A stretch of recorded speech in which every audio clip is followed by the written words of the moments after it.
And welcome everybody to this week's edition of Sports Shorts TV. I'm Ronnie Rance here in LeVare Studios in Baton Rouge. Joining me are going to be a couple of baseball guys, as this is going to be an all baseball show. As it's Selection Monday, as we tape here Monday afternoon in the capital city. A lot going on, and normally we talk about all the teams that make it into the NCAA regionals from the state of Louisiana. Not the case this year. Only two headed to the big dance. Visiting with me in the first half hour is Alden Cartwright, former LSU Tiger pitcher. Then we'll have Dan Canaveri, who's been a part of 6 national championship teams, join us in the second half hour. Alden, how are you, bud? I'm doing great, Ronnie. I really appreciate you letting me come on. So this is a little bit of a different experience for you. Normally, had you been healthy, you'd be over there at the box with your teammates getting ready for a regional. Now you're on the sidelines, kind of evaluating from afar. Well, how's the change been for you over the last few months? It's a lot different. Usually I know everything that's going on. I'm right there with the team. I'm getting ready for a regional and atmosphere at the box, ready to go do the big dance, but not this time. Now I'm in a suit, short hair, and a beard. You grew up in the Baton Rouge area, went to Runnels High School, played for Tookie Johnson, was captain of the 91 national championship team, had a chance to go to Omaha as a player. What's today like? Selection Monday. You're over there. You're in the room at the box with all the media and some close members of the team. What's today like normally? It's a big production. I mean, it's really cool actually that you get to watch it with your whole team, family members close to you, close people to the LSU community, and get to watch the selection. And it's a unique experience. I mean, usually I'm sure back in the day it wasn't like that. You just, okay, hey, we're playing this team, this place, let's go do it. And now we get to watch it unfold before our eyes on TV. We know that there were some awards given out. The Wally Pontiff Jr. Award went to Cole Freeman, and we know that the Skip Bertman Award went to Kramer Robertson. Are those trophies important to the players, and what do those awards mean? It's really cool because it's a tradition. It's being passed on. You see the other guys that have gotten it, like Jared Poche got one last year, and the big names that get it, they're really important, like Mason Katz, Jared Poche, now Cole Freeman, and Kramer Robertson. They really embellish the LSU tradition and the history, and they really take it in stride, and it's a really cool thing. Cole Freeman's one of those guys that he wins the Wally Pontiff Jr. Award, and that's kind of a guy that, kind of I guess the inspirational leader in a certain way, and a good guy in the classroom and off the field as well. And of course, that's what Wally Pontiff Jr. embodied when he played at LSU 2000 through 2002. Talk about Cole. You played with him for a couple years. What does he bring to the table? What makes him so special? Actually, the first time I played with Cole when I was a junior in high school, we played at the Under Armour All-American something or another, some name they gave to the tournament that we played at. And Cole at that point was trying to find somewhere to play, and then he landed at Delgado. What makes Cole so special is that people overlooked him. Short guy, they don't think he's that great, and he has a lot of heart, which pushed him to the front of the line. But if you really watch Cole play, Cole's a grinder. He's going to make the defensive plays. He's going to come up. He's going to get the clutch hit. He's just as good as anyone out there. They just deem him small. But he's small, he's fast, he's strong, and like he says, he has the tattoo right here every time he does the at-bat, and he has it up there. Heart has no limit, and it truly doesn't in Cole Freeman. So, let's talk about that, because I know a friend of mine who watches that. So when Cole gets in the box a lot of times and he gets ready to get into the box to get set, he'll grab the side of. So he's not doing that to stay closed or whatever. That's an motivational thing. Holds the bat, holds it up there. It's just something in his mind that.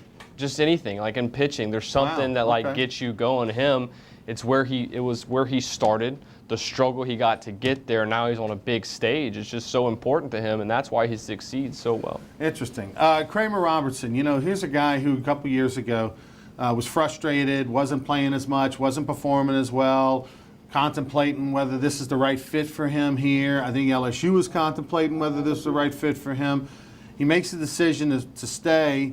Maybe partly out of necessity, because you couldn't go junior college at the time anyway, and had to sit out a year. Comes back in the last 2 years. It's been like, who is this guy? I mean, he has been absolutely on fire. Has made highlight plays at shortstop, hitting, for the most part, over 300 for most of the last 2 years. And again, another clutch guy. I mean, what is it about Kramer that you saw the change? You saw the switch. What was it that did it for him? So Kramer came out of high school. In case you didn't know, his mom's Kim Mulkey. Okay, first off, there's nobody who doesn't know that watches this show or watches anything to do with sports. Everybody knows Kim Mulkey. His hair, is his mom. cleats, yeah. So when he came in, he was a big name. He was supposed to do great things. His mom, his sister came from pedigree. He was just supposed to be the guy. And he got knocked on his butt. You know, he was supposed to be up there, and he wasn't. And so I think Kramer looked at himself in the mirror finally and said, look, I've got to take my game to the next level. I can't worry about what's going on around me, who my mom is, where I'm supposed to be, what championship I'm supposed to win. I need to be Kramer Robertson. I need to make my own name for myself. Right. And when he did that gut check, that's when you saw his play, his grittiness, taking the ball off the face, bleeding, dislocating his pinky finger or jamming it back in and keep playing. That's what it takes to win. That's what people don't understand. It's not the cleats, it's not the hair, it's not how pretty you look when you play, it's not how hard you throw, it's how hard you can play for the team that you're playing for. Visiting with Alden Cartwright, of course. You know, Alden was out of Baton Rouge area. He grew up in the shadows of Tiger Stadium, knows what it means at LSU this time of the year. And of course, after having a really nice career at LSU, unfortunately sidetracked due to injury. And so now he'll be helping us out from time to time on Sports Shorts TV and radio. As we take a look at some of the highlights of the championship game from yesterday, right now it's amazing how this team has turned things around over the last 4 weeks. It wasn't that long ago, LSU was in 7th place in the SEC. Out of 14 teams, and here they are, a clear-cut top 8 national seed of not really playing the best baseball in America. They are going to be tough to beat by anyone. They're playing the best baseball they've played all year. They're winning baseball games. They sweep 3 series in a row in the SEC and then sweep through the SEC tournament. That's unheard of for any team to do. Winning baseball in the SEC is difficult to do. Doesn't matter how good the team is. It's difficult to win in the league. Talk about Pulmonary, how he talks about winning championships one at a time and all that sort of thing. And, of course, you guys have accomplished the goal of not only qualifying for the SEC tournament, which is check one, and then you qualify, you know, you win the West, and then you win the overall, and then you win, you know, you make it to the SEC tournament, and then you win that. Talk about that mindset of accomplishing all those little championships, because he said, you know, we talk about Omaha, but we really talk about the process more than just getting to Omaha. The reason I think he does that is because when you come to LSU, you come to win the national championship. You come to play in Omaha. And if you think that as a freshman coming in, you don't know the struggle that you're about to go through. First off, midweek games. They're hard to win. People don't believe it. You get the best baseball you do from a team at the box. It's their World Series, and they're trying to beat you. And so if you don't do the little things, if you're not, okay, let's win the first series. Let's make our way to the second series with a winning record before we even think about Omaha. So when you check off those little goals, if you just keep checking them, you keep your head down, you keep winning games, as you keep checking those check mark boxes, and now you're a national seed right where you need to be. LSU's, it's been amazing under Pulmonary how they've had in 11 years he's won 6 SEC championships. Unbelievable. Tournament championships, which, you know, most people that really follow baseball will say that winning an SEC tournament championship is every bit as hard as winning a national championship most years, because the teams are so loaded and the quality of competition. You got all these future major leaguers. You know, what is it about? I mean, is it just the pride and the tradition that makes it so that when you guys get to Hoover, it's so important? Oh, Hoover's amazing, especially that quote that Cole Freeman got when he stepped in the box in the championship game yesterday when the Arkansas catcher, hey man, I didn't know this was a home game for you guys. Right. It really is. There's 10,000 LSU fans, and it's just like you're at the box, and it's even more exciting. You're in a different park, it's big league, it's a huge field. You get to do the unique thing of walking through the stadium instead of actually, you know, you don't usually see fans, but this time you're walking high-fiving as you're going through. It's a cool atmosphere, and it brings the level up, and then we've really cherished Hoover. Hoover's become, look, we're going there and we're going there to win. We're not just playing to get in the regional or get the top 8 seed. We want to win that thing. That's really important to us because we love that tournament. You know, LSU made some changes, obviously, and it was a big deal in the fall when Andy Cannizaro walked into the locker room and said, you know, he was leaving to go to Mississippi State as a head coach. And boy, we'll talk about that in a little bit. That could be a spicy Super Regional. Mississippi State wins and Hattiesburg and comes to the box. But so all of a sudden now it's a little bit, you know, the team gets turned on its head a little bit. All right, Andy's gone. He was very popular with the offensive players. They liked his coaching style. And now all of a sudden Micah Gibbs gets promoted, largely due to request of the players. You know, I know some of the group team leaders went into Pulmonary's office and said, hey, we want we want you guys to consider Nolan Cain and Micah Gibbs for the job. Talk about that change and what it's been like, and what is it about Micah Gibbs that has worked obviously very well. So I was still a part of the team at that stage in the game. I was in the meeting when Andy came in. He brought tears to his eyes. He loved that team, and because those were his dudes that he did everything for. And it was tough for him to go to Mississippi State because he was about to go into a great season and he knew it. And so it was, but we really respect Andy Cannizaro for doing what he did and going to do that, and he's going to do great things. But Micah Gibbs really knows the game of baseball, really knows hitting, and Nolan is a grinder. Everybody knows that who knows Nolan. He's going to go find the recruits. So yes, there was going to be bumps along the road because they've never led before, you know. It's always hard to start leading when it's just you gotta do it, especially in the middle of the season. And I thought, and Coach Maneri explained to us that it'd be hard. He didn't want to exactly bring someone brand new in the middle of the season that didn't really know our guys and try and lead them. They already had a relationship with Gibbs. They already have a relationship with Nolan, and so it was just real easy. And Coach Maneri thought that he's always wanted to split the two jobs as the hitting coordinator and the recruiting coach, so you always have your hitting coach at the game, because Nolan from time to time leaves and Ochinko goes and coaches third. So it was really a smart move, and Coach really enjoyed it. It made it easy that he had those guys already waiting in the wings for potentially coming up and taking the jobs. He's Alden Cartwright. We're visiting with the former Tiger pitcher who's now moving on in his career, graduating from LSU and moving on in the business world. We'll continue our conversation with Alden in just a little bit, and also coming up in a little while, we'll have Dan Canaveri, who's been a part of 6 national championships as an assistant coach. Before we head to break, tell you about one of our great new sponsors, BR Mattress Company in Baton Rouge. All the great name brands, BR Mattress, located right there on Florida Boulevard between North Foster and Acadian. I mean, we're talking about 50 to 75% off retail prices. $5,000 mattresses for only $1,500. $1,000 mattresses for only $250. I know a lot of folks out there flooded. You're kind of rebuilding your home, getting everything back set. Make sure you go by and check out BR Mattress Company. Go by BR Mattress Company on Florida, or check out brmattress.com. We'll take a time out. Be back with more Sports Shorts from LeBaire Studios right after this.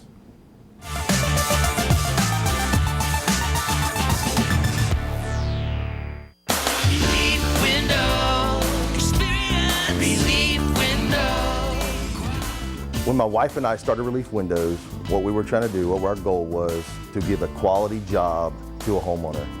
Everybody's scared of contractors. We wanted to change the mold of what that is. Not showing up on time, not answering the phone, somebody running with your money. The reason why you should pick Relief Windows to do your renovation of your home, windows, doors, hardy plank, or siding, is because of the experience, quality service of our company. Service is everything we have. It's the foundation of our company. We're going to show up on time. We're going to do the job right. Over 60% of our customers is customer referral. We're a local company here in Baton Rouge, built in Baton Rouge, staying in Baton Rouge. Okay. The job's not done until you're happy and we're happy. It's built the old-fashioned way, with a handshake. Here at Relief Windows is honored to be official window, door, and siding company of LSU Athletics, from one winning team to another. Appliance Distributors of Louisiana are appliance experts who have been in business for over 35 years. ADL provides worry-free, full-service solutions for the whole home. ADL works with designers, builders, or individual homeowners like me when I was remodeling my home after the Great Flood in August 2016. ADL offers special homeowner discounts, just like the ones the builders get. Go to ADLappliances.com and see all the major name brands, or stop by their store, Nicholson Drive in Baton Rouge. ADL services the entire state of Louisiana, so call, log on, or stop by today. Appliance Distributors of Louisiana.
BR Mattress Company is the only name you need to know when looking to buy a mattress anywhere in Louisiana. BR Mattress Company is located in the Live Oak Shopping Center on Florida Boulevard between North Foster and Acadian. BR Mattress Company offers all the top name brands at 50 to 75% off retail prices. That's a $5,000 mattress for only $1,500. BR Mattress Company is open 7 days a week, and owner Mitch Kimball and his staff will provide you with laser-like service and a PhD in mattress education. If you want the best night's sleep of your life, go see the experts, Baton Rouge Mattress Company.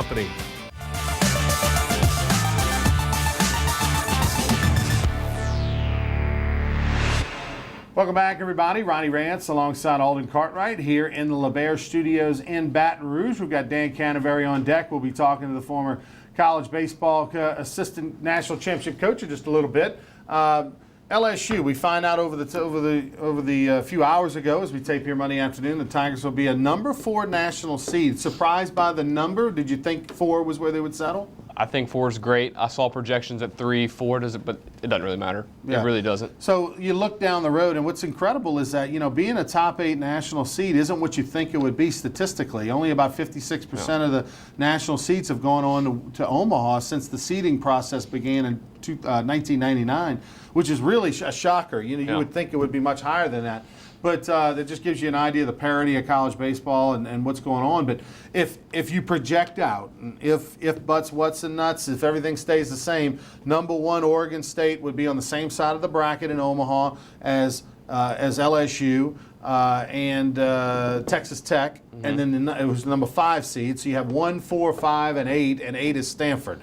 So you'd have Mark Marquis, the legendary coach who's retiring at the end of the year. You'd have Stanford and Oregon State, who are obviously very familiar with each other from the same conference. You'd have Texas Tech and LSU, familiar with each other from playing each other in the Minute Maid tournament over in Houston, where Texas Tech won in, I think, the 9th inning or something like that. They came back to win. So that would be, down the road, you're looking at that.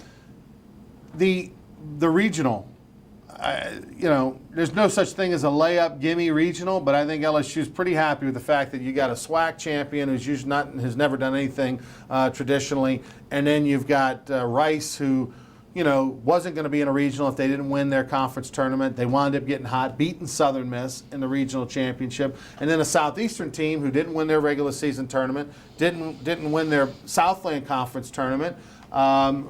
But Southeastern's not going to be intimidated by LSU. Absolutely. They play them every year, and they're very familiar with them. But I think this regional sets up, as we take a look at the bracket, pretty well for LSU. Oh, absolutely.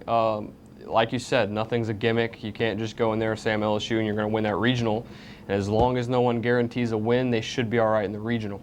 We'll have to make sure that there's a Acadian ambulance behind the dugout for Rice, because you never know when their head coach, who's 80-something years old, 82, 83 years old, and it's going to be very, very hot at the box this weekend. Yeah. So we'll make sure we've got lots of liquids there.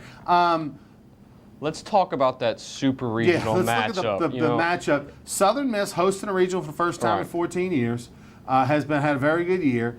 Taking on Illinois Chicago, who statistically is top 10 in pitching and offense. Yeah.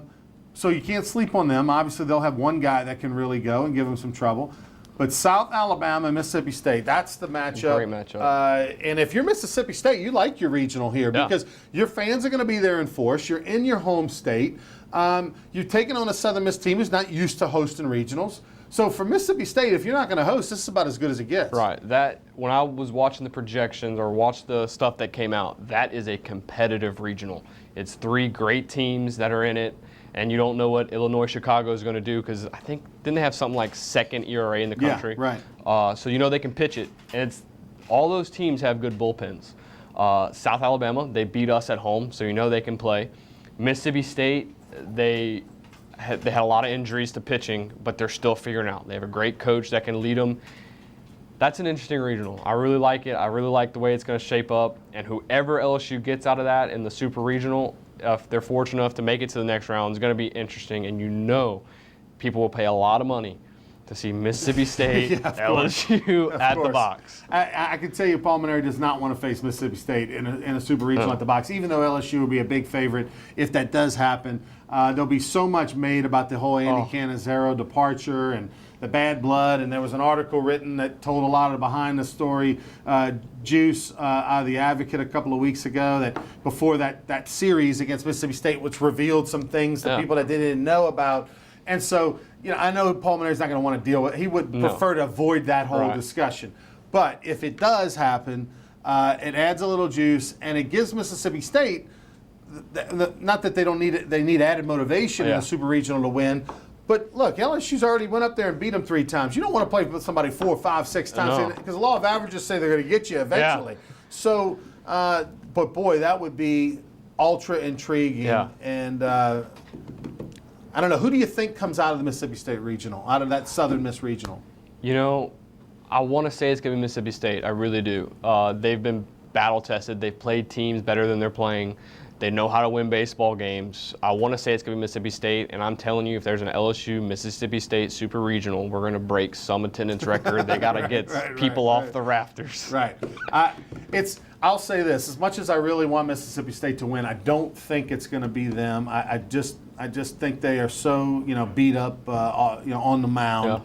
For them to survive 3 games in a row, if you win all 3 games in a row, if they get into losers bracket, I just don't think they have enough depth. I'm going to take Southern Miss at home, although I got to be honest with you, definitely pulling for Mississippi State, and then South Alabama too. South Alabama is one of those teams. They're like our UL Raging Cajuns. They're pesky. They're from the same conference. They've got a coach who's won a national championship and is an assistant at South Alabama, and they can pitch a little bit, and they know how to win. And so South Alabama's not getting the love in this regional because everybody wants to see Mississippi State, LSU, or you're talking about Southern Miss. But believe me, South Alabama has the pedigree to go in there and win this thing. Absolutely. My girlfriend's brother actually pitched to South Alabama a couple years ago, and due to arm injury, tried to come to LSU and tried to play, but eligibility got him. It would be a really interesting regional as well. I really think those 3 teams, I would not be surprised if any of them came out of it. Yeah. They can all pitch, they can all do it, and all of them will be a good test for LSU in a Super Regional. Mark Calvey, the head coach over there at South Alabama, he's a guy who coached at FIU, and then, he spent some time over, of course, at South Carolina, was a part of their pitching coach, huh? Pitching coach under Ray Tanner for their first national championship, and he's done a great job at South Alabama getting that program back in regionals each and every year. He's a name that I don't know how much longer he's going to be at South Alabama. You would think Calvey's going to be in the running for Tennessee or Alabama or any of the SEC jobs, or South Carolina. If that becomes available. Especially if he goes and wins a regional and comes make some noise in a Super Regional against LSU. He's already beat LSU this year. His resume's got to be building. Right. It'll be interesting to see what happens. Okay, so we got LSU taking on the winner. We're all hoping for Mississippi State, but who knows who it's going to be. That's a very competitive regional.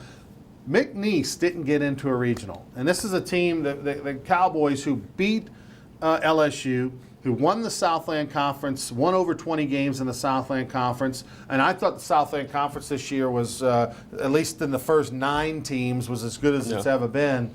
But McNeese, Justin Hill, who was the hot coach a few weeks ago, fortunately they went 2-Q, didn't help themselves, and there were a lot of upsets in conference tournament play. A lot of teams that would not have been eligible any other way unless they came through and won their conference tournament. All those Cinderellas took it away. And McNeese, as it turns out, when we saw the committee's first 4 out, wasn't even in the first 4 out. So McNeese probably wouldn't have been there. I was surprised. McNeese didn't get in, or at least they were right on the bubble. And I was surprised that Southeastern was a number 2 seed, even though they didn't win a championship. McNeese can't go 2-Q in that tournament. They really can't. It's all about, they look at their resume. There's a lot that goes into the end. I know from experience, my freshman year in 2014, when we pulled the we were just kind of in the same situation, losing games early, trying to find our way, really couldn't, and then started picking it up. We went and swept through the last 2 series, swept through the SEC tournament, but before that, they didn't even know if we were hosting a regional. And then we got the national last 8 seed. It's all about who's hot at the right time and who wins games late, and that's where they kind of figure it out. But it is a tough break for old McNeese. I was talking to J.R. Teagues, the athletic director over at Southeastern, and he's involved in an exploratory committee with NCAA baseball, and he said that they're putting more emphasis in not only your strength of schedule outside of your conference, but your strength of schedule to intent, meaning that Southeastern got a lot of credit for playing Vanderbilt, playing Yeah. Rice, even though they were down relative to the years that they normally have. So for trying But to play, yeah, so like if you schedule if next year Southern plays LSU in a 3-game series and LSU happens to have a bad year, Southern's not going to be penalized. Yeah. You know, they'll still get credit, Right. some extra credit for facing LSU. So in the case of Southeastern, they really had a good non-conference strength of schedule. I think they were 11th in the country, if I remember correctly, for strength of schedule for out of conference, which is impressive. Yeah. And then they also, it could have even been better if Rice and Vandy would have been better. And I think the fact that now they're also considering, you know, who you schedule and when you scheduled them. You know, a year ago, Rice and Vanderbilt were a bigger deal than they ended up being in 2017. So you're kind of getting a little double credit for that. So that makes a lot of sense. But for McNeese, they did not have a tough non-conference schedule, with the exception of a few games. One against LSU, which they won. One against UL at a home and home against UL, which they split. They just didn't have those non-conference weekend series that were meaningful, and so I think they held it against them. But still, McNeese is one of those teams that, man, they're probably looking themselves in the mirror thinking they should be in the big dance this weekend. I'm not going to ask you if you think LSU's going to win the national championship, because obviously you think they will, being a part of this program this year. But what is it that you're seeing about this team? You've been to Omaha. Yeah. What are you seeing about this team that tells you this has Omaha written all over it? This team definitely does. I'm not being biased on this one because they are hot at the right time. You'd much rather be hot at the end of the season than the beginning. In 2015, when we went to Omaha, we were really hot to start. No team beat us twice in a row. We never had a losing record all year, not even when we got knocked out of Omaha, because TCU beat us once. We beat Cal State, Fullerton, then we beat TCU. So we never had a losing record, but we weren't extremely hot playing our best baseball at the end of the year. And that's what LSU is doing right at this moment. It's going to be tough to beat them. Before we let you go, you know, Paul Mainieri is one of those coaches that just doesn't get the credit he deserves, and part of that's just because of where he coaches. Yeah. You know, if he was at Ole Miss, they would be throwing 20-year reunions for SEC championships, but he's at LSU and they only throw him for national championships. So, and he's got 1 in 11 years, and that's great, and the Hall of Fame resume, but at LSU, you're always compared by that guy who the field's named after. What, for those people that don't know, and you played for him, what is it about him that he does so well, and what is it that makes him such a good coach? He really makes, he's always told us he wants to make sure if he just didn't show up to the yard that day, that practice and a game would be run just as he thought it should. He puts the right people around him. He puts the right emphasis on the right things, like class. If we don't go to class, we get in trouble. It's just, if you can't do little things right, why should I let you play for me? You have to go to class. You have to get good grades. You have to not fail drug tests. You have to do the right things off the field so I can count on you on the field. And so he gets the right group of guys. It may not be the guy. We're not a team full of Alex Langs. We're not a team full of Bregmans. Guys find the way to win, and he wants guys that love LSU and wrap around in a brotherhood and play for the greater good of the team. He's Alden Cartwright, former Runnell High School star here in the Baton Rouge area, and had a great career with the LSU Tigers. He'll be watching LSU this weekend as they take on Southeastern and Texas Southern and Rice Owls this weekend at the Box. Thank you for the time. Appreciate it. Appreciate it, Ronnie. We'll be back with Dan Canterbury as Southern assistant coach, but 6-time national championship assistant coach. We'll visit with him right after this.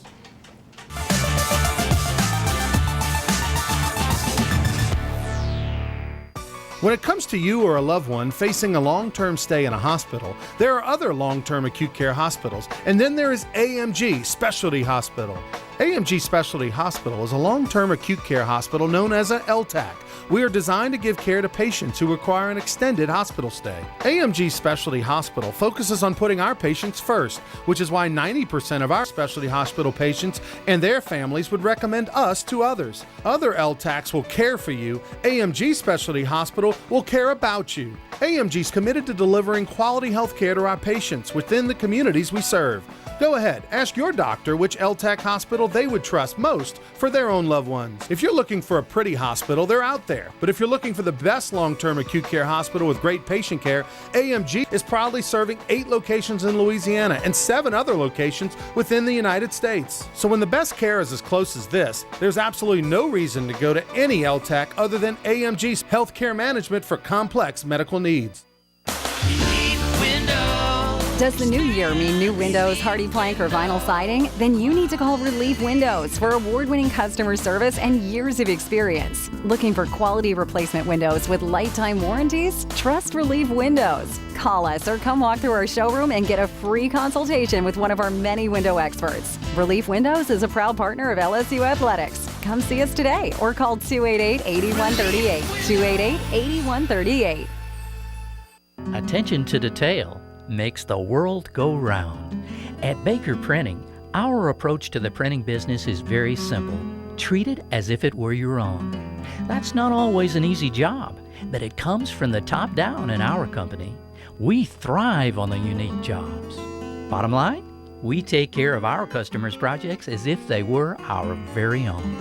At Baker Printing, attention to detail makes our world go round. BR Mattress Company is the only name you need to know when looking to buy a mattress anywhere in Louisiana. BR Mattress Company is located in the Live Oak Shopping Center on Florida Boulevard between North Foster and Acadian. BR Mattress Company offers all the top name brands at 50 to 75% off retail prices. That's a $5,000 mattress for only $1,500. BR Mattress Company is open 7 days a week, and owner Mitch Kimball and his staff will provide you with laser-like service and a PhD in mattress education. If you want the best night's sleep of your life, go see the experts, Baton Rouge Mattress Company. If you're an avid sports fan, then you need to check out the Louisiana Sports Hall of Fame, located in historic downtown Natchitoches, next to the Chateau St. Denis Hotel and the Natchitoches Convention Center. The Louisiana Sports Hall of Fame is where the rich history of Louisiana sports is told through the pictures, artifacts, and by the legends themselves in video archives. Come to the Louisiana Sports Hall of Fame and Northwest Louisiana History Museum and visit a world-renowned architectural marvel. For more information and to purchase tickets to the annual Louisiana Sports Hall of Fame events, visit lasportshall.com/purchase. Wooden Haven Furniture Company is your furniture destination for timeless designs handcrafted by artisans from around the globe. Wooden Haven Furniture Company has furniture that can change or just accent your world at home. Wooden Haven Furniture Company.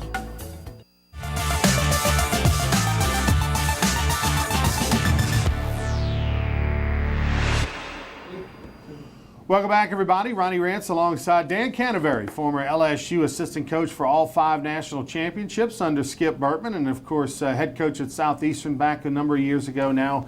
Worked with Roger Cador at Southern the last couple of years. Dan, thanks for being here. Oh, thanks for having me, Ronnie. This is always a great time of the year, man. You know, if you're a basketball guy, it's the equivalent of the Field of 64. Yeah, and March Madness. March Madness, and this is June Madness, and it's always exciting. Any surprises for you as we tape here Monday afternoon? You saw the selection earlier. Anything jump out at you? Well, nothing really jumped out because of parity. You know, when you talk about NC2A baseball, you talk about parity, which is what they were trying to achieve, but everybody's with the 35-man roster, 11.7, 27 guys on scholarship, nobody under 20, under 25%. That means everybody's got players now. Where in the old days they didn't have that.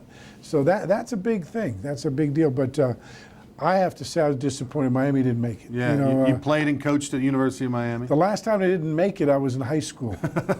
Okay, so that was a long time ago, and they made a nice run at the end, but they were bad this year. Yeah. I mean, for Miami standards, they weren't good.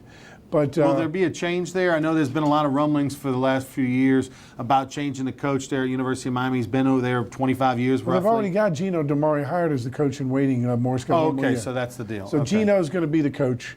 I think Morris will probably step back even more than he has, probably with some pressure, Yeah. to do so. But Gino's got it. J.D. Arteaga. It's one of the reasons J.D. didn't go to FIU. where Former lefty pitcher from the University of Miami. pitched against us in the Warren Morris game, and J.D.'s a fine coach. So they got a nice staff. They just, the thing you have to realize is, one of the penalties that they had is they weren't allowed to give academic aid, like Vanderbilt and the other private schools, and they're relatively new there. So when they went on probation a few years back, that really hurt them. They struggled to stay with it. With these new rules and the parity, it's hard for them to get back, but they're going to get there, and they'll be right back where they should be. One of the teams that did sneak in is Rice. Wayne Graham had one of those long streaks. Oklahoma State, too. Yeah, and Oklahoma State, who was in the College World Series a year ago, had to win its conference tournament.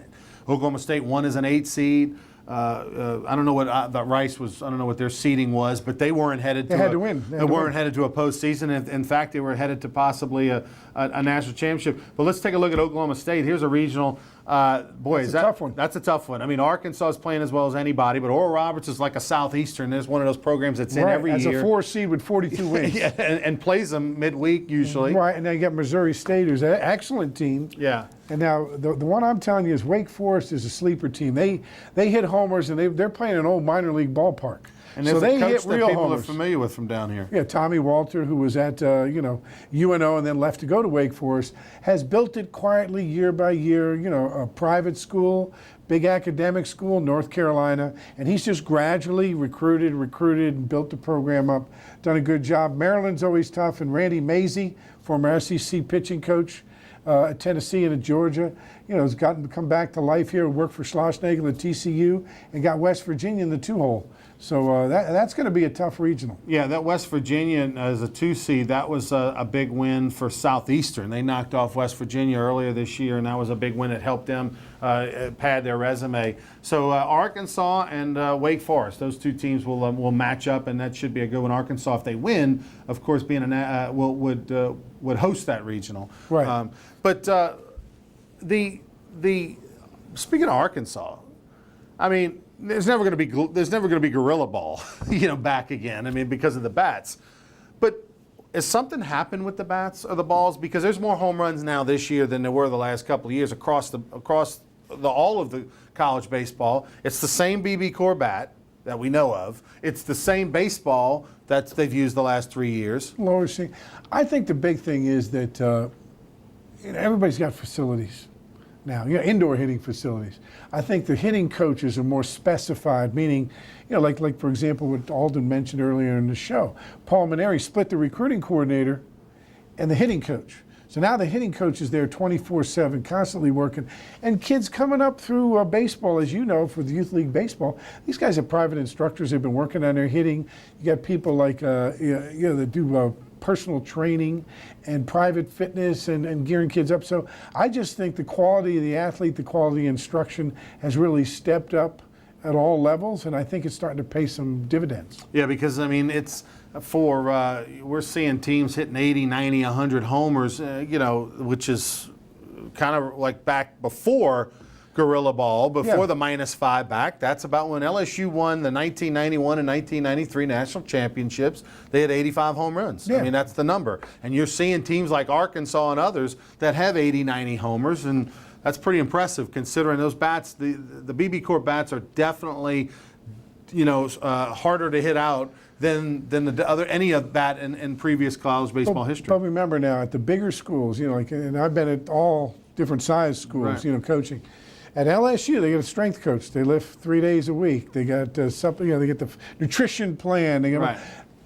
As Skip said during the Gorilla Ball years, of course those numbers are inflated. Any kid that can bench press, 200 pounds or whatever. Right, or he gets a banquet and say, I'd like to, we did 188 homers. I'd like to introduce the most important coach on our staff. And Jim Schwanke takes a step forward. He goes, Kurt Hester, the strength coach. Right. And that was true. I mean, Right. Hester had everybody lifting and Right. beefing up. And I think that's become really big in college baseball. Yeah, Kurt Hester, speaking of him, he's now the strength and conditioning coach over at Louisiana Tech the last few years. Done a great job.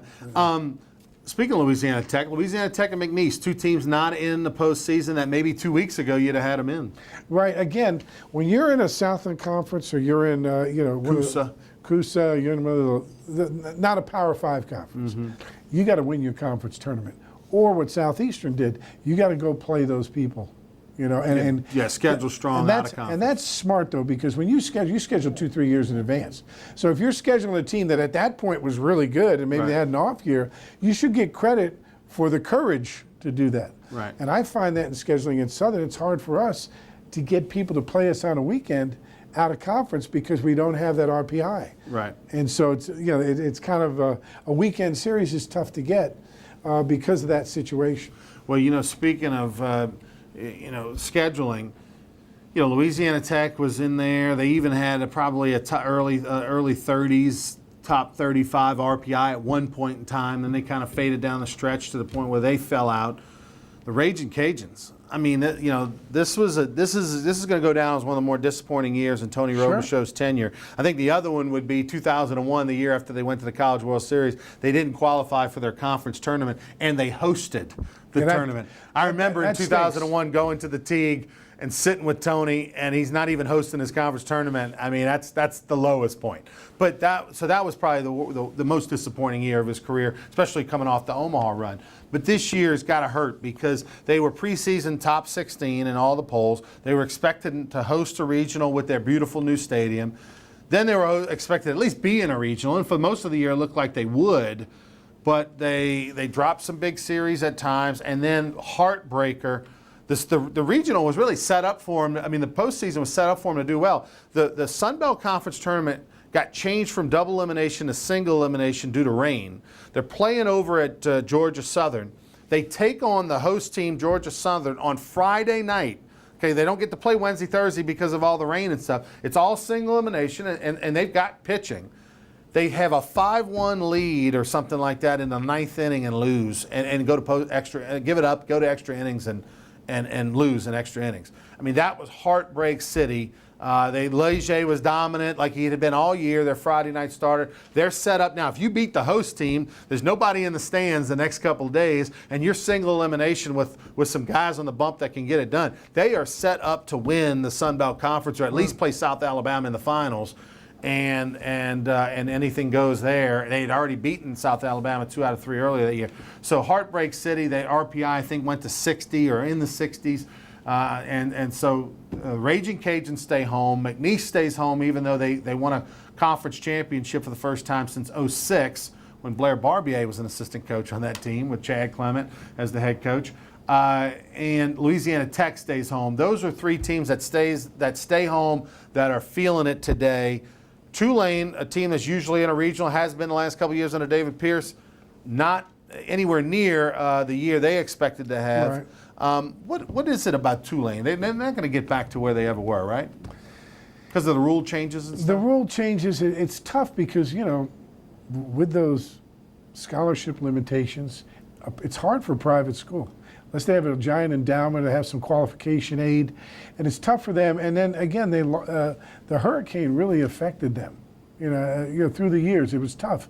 But again, they're in a conference that doesn't have the power rating in that conference that you do in the big schools. So it's a tough job. Travis Jewett, though, he's going to do a good job. He'll get it back. It's just you have to be patient at those private schools like Wake Forest or there's other places, especially with a new coach or if they've been down, because you have to build it up with freshmen because you can't get junior college guys in. Right. They're very, very difficult, too tough a school, too expensive. In that situation, if you get a 50% scholarship, you're paying $20,000 a year.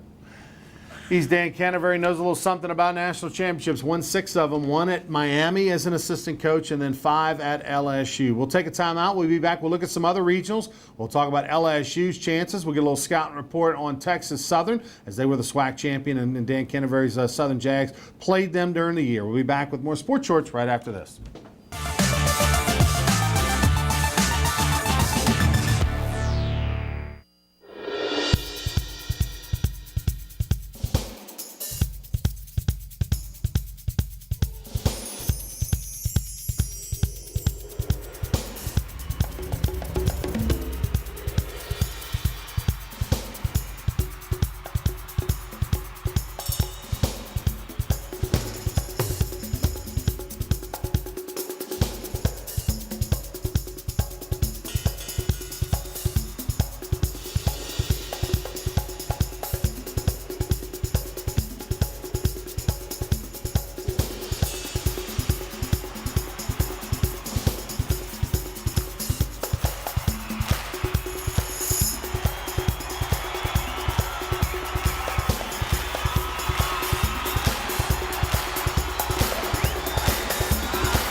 Does the new year mean new windows, hardy plank, or vinyl siding? Then you need to call Relief Windows for award-winning customer service and years of experience. Looking for quality replacement windows with lifetime warranties? Trust Relief Windows. Call us or come walk through our showroom and get a free consultation with one of our many window experts. Relief Windows is a proud partner of LSU Athletics. Come see us today or call 288-8138. 288-8138. Appliance Distributors of Louisiana are appliance experts who have been in business for over 35 years. ADL provides worry-free, full-service solutions for the whole home. ADL works with designers, builders, or individual homeowners like me when I was remodeling my home after the Great Flood in August 2016. ADL offers special homeowner discounts, just like the ones the builders get. Go to ADLappliances.com and see all the major name brands, or stop by their store on Nicholson Drive in Baton Rouge. ADL services the entire state of Louisiana, so call, log on, or stop by today. Appliance Distributors of Louisiana. Attention to detail makes the world go round. At Baker Printing, our approach to the printing business is very simple. Treat it as if it were your own. That's not always an easy job, but it comes from the top down in our company. We thrive on the unique jobs. Bottom line, we take care of our customers' projects as if they were our very own. At Baker Printing, attention to detail makes our world go round. BR Mattress Company is the only name you need to know when looking to buy a mattress anywhere in Louisiana. BR Mattress Company is located in the Live Oak Shopping Center on Florida Boulevard between North Foster and Acadian. BR Mattress Company offers all the top name brands at 50 to 75% off retail prices. That's a $5,000 mattress for only $1,500. BR Mattress Company is open 7 days a week, and owner Mitch Kimball and his staff will provide you with laser-like service and a PhD in mattress education. If you want the best night's sleep of your life, go see the experts, Baton Rouge Mattress Company.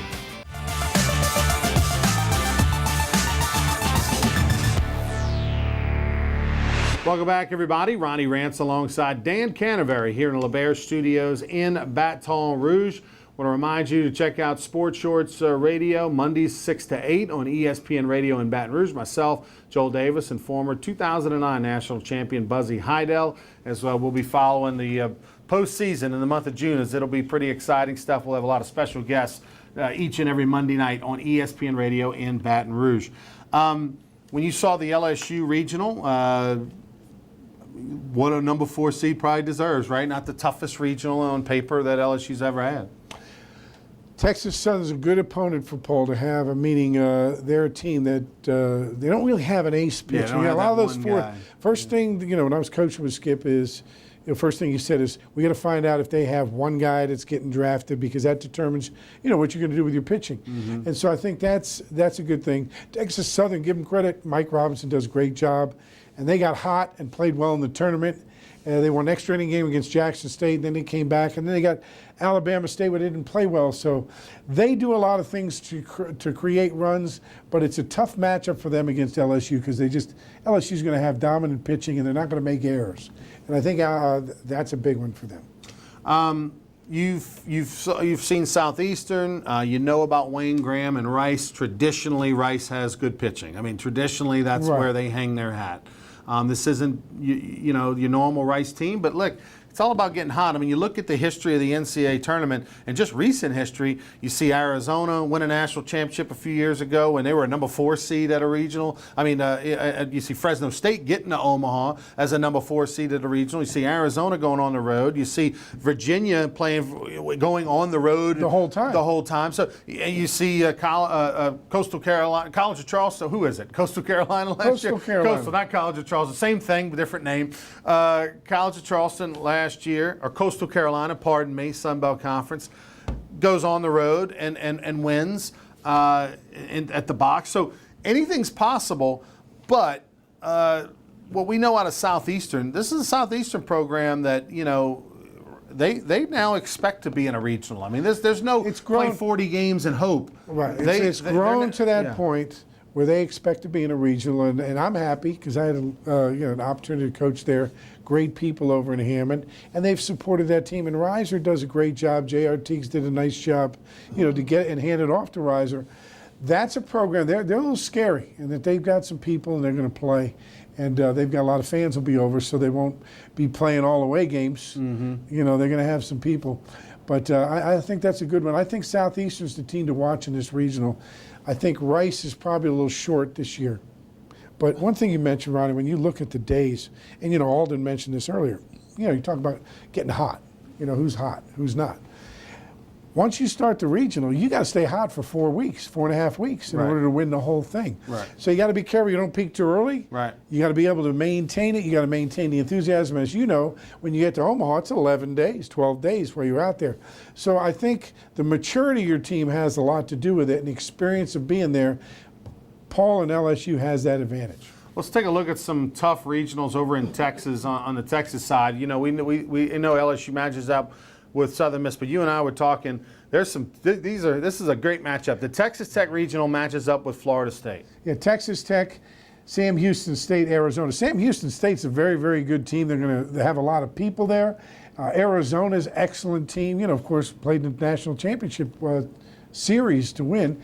And don't ever forget those teams from the north, Delaware. They may have 1 or 2 guys that can throw it. How much is this a factor? A lot of reports, that Arizona's head coach, what's his name? Jay Johnson. Jay Johnson will probably be taking that Alabama job, at least has it offered to him. Right. His How much AD. of a distraction? Yeah, the AD connection there. Yeah.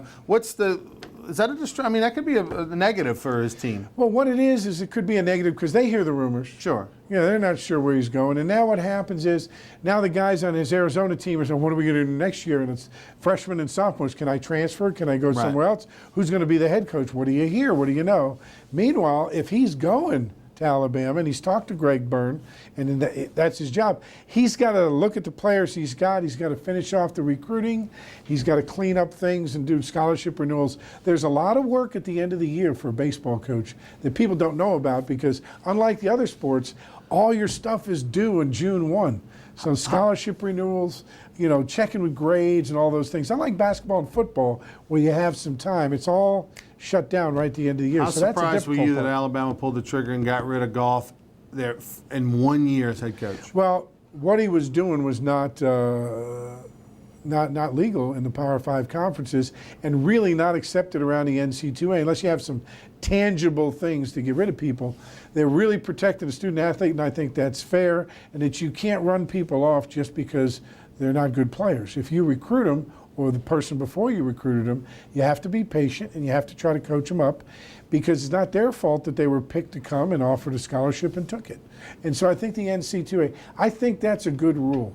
I really think it protects the student athlete. Now, the way around it is you pull in that student athlete and you say, hey, Bobby Joe, you're never going to play here. You can stay, but I'm just telling you right now, we got 3 other shortstop and you're never going to play. So you got to make a decision what you want to do. You're welcome to stay, but I'm just telling you right now, we've recruited over you and we feel like you're not ever going to probably dress even for the conference Right, and you next do that. year. And you say, you can stay, but I'll pay your scholarship because you came here, and until you graduate, we'll pay it through. I've done that before, and that's been done before, and that's the right way to do it. I don't know what happened with Goff and if that was the right way, but there are other things beyond that were going on from what I understand. Well, and look, Mitch Gaspard, who was fired as the head coach, who spent long time as the head coach and then long time as an assistant to Jim Wells, he went 15-15 a year ago, which in many years, 15-15 gets you an NCAA regional selection. Right. He goes 15-15, he gets fired. He's now an assistant coach at Kansas State. The following year, they go 5-24-1. Have an epically horrific year. That was a bad baseball team. But like epically bad, know. And many of those same players were back, from a year ago that went 15-15. That's very competitive. So if you just take the production on the field, 5-24, coach, that's hard to do. Well, here's the other thing: when you replace a coach Mitch was fairly successful. Right. He was a great guy. Remember, the year before he had to play in Hoover's whole home schedule while they were redoing the stadium. Right. That's a difficult process as well with practices and other things. So you put him under the gun. It's tough to recruit, but you're recruiting to a drawing instead of a real stadium. But the bottom line is the players that were there, if they have a new system to learn and their skills aren't fitted to the system that's coming in, well, that makes it very, very difficult. Plus, when you make that transition, some guys leave the program, some recruits decommit, and it's difficult to get that team together and fill all your holes. So it's a difficult transition. Changing a coach, coaching's overrated a lot in some of these in the situations. I think this one, the coaching was overrated. The transition was difficult because the styles didn't match up, and the players that were there didn't fit the new system. Speaking of coaches, you took over as head coach for Southern in the SWAC tournament because Coach Kadar was not feeling well. Give us an update. Well, Coach had been sick since the Grambling series. Missed some series earlier, missed the Prairie View weekend series, called me up at 5:30 in the morning, can't answer the bell, went into the hospital twice, and pneumonia. Now, that's real. Right. I mean, at any age. Right. And he, what happened to him is he's got asthma, and the pollen count was very high, and he had like a flu-like symptoms. So he thought it was the flu, and like us old tough guys, we just keep going. He was going to suck it up and go through. Well, finally, he got shut down. He's a lot healthier now. He's had some rest. He had antibiotics. He's under doctor's care. He slowed down, took his time. And, Coach, if you're watching, I hope you keep feeling better. I speak to him every day. And can't get a better guy for an ambassador for Southern of the game than Coach Kadar. Well, this was year what for him? 33. Year 33. My goodness. 33 years head coach over at Southern. Yeah, get well, Coach, soon. Couple minutes left to go in the show. You think back to your days, you were part of 6 national championships. The first one, you were a young grad assistant at Miami. Yeah, I was skinny, I had hair. Yeah. And we played the Phantom Pickoff play, which turned it all around, voted the greatest play. And, was that the year? That was the year, That was the year you 92, went on yeah. to win it. Yeah. It was great. You guys still have reunions with that, right? We still have reunions. I'm lucky. I'm not going to be a great coach by any means, but I know where to hang out. And, I was there for the Phantom Pickoff play, voted the greatest play. Right. And then I was there when Morris hit the homer against Miami. Right. Voted one of the greatest plays in Rosenblatt history. So, I've been a small, tiny part of some great stuff. Yeah, SEC Stories did a story on the walk-off, on walk-off, which is a great piece, and they did a really good job on it. And when are they going to do one on Skip Bertman? Like, that's got to happen, right? There's got to be a E60 or E30 for 30. I mean, it's on the legend. I think it's going to happen sooner or later. Look how long it's taken. We're getting a statue of him now. We got the stadium named, his number retired. I think that's the next one, and I think that'll probably happen, especially with Herb Vincent being in the SEC office. Herb knows the story of Skip and what he's done, not only for the SEC, but for college baseball. Yeah, and you want them to do the story while everybody's still living and alive and healthy, and you get Ron Polk, telling stories, and you get Skip telling stories, and some of the other coaches that they coached with, because people have. I know you know just a little bit, but we've all heard the stories. But anybody that walked into Alex Box Stadium in 1984 and 1985 to see where LSU baseball was then to where it is now, it's literally as if Christopher Columbus landed in modern day times. Like it's that. It's Back to drastic. the Future. Yeah, Back to the Future. Michael J. Fox. Yeah. It's one of those. You just a different world. But remember, I got the stories back at Miami. Now we got to tell you, we're running out of time. Thank you, Dan. Appreciate it. Dan Canterbury, assistant coach at Southern University. I want to thank Alden Cartwright, LSU Tiger pitcher, for joining us. We'll be back next week to talk Super Regionals. Don't go anywhere.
Does the new year mean new windows, hardy plank, or vinyl siding? Then you need to call Relief Windows for award-winning customer service and years of experience. Looking for quality replacement windows with lifetime warranties? Trust Relief Windows. Call us or come walk through our showroom and get a free consultation with one of our many window experts. Relief Windows is a proud partner of LSU Athletics. Come see us today or call 288-8138. 288-8138.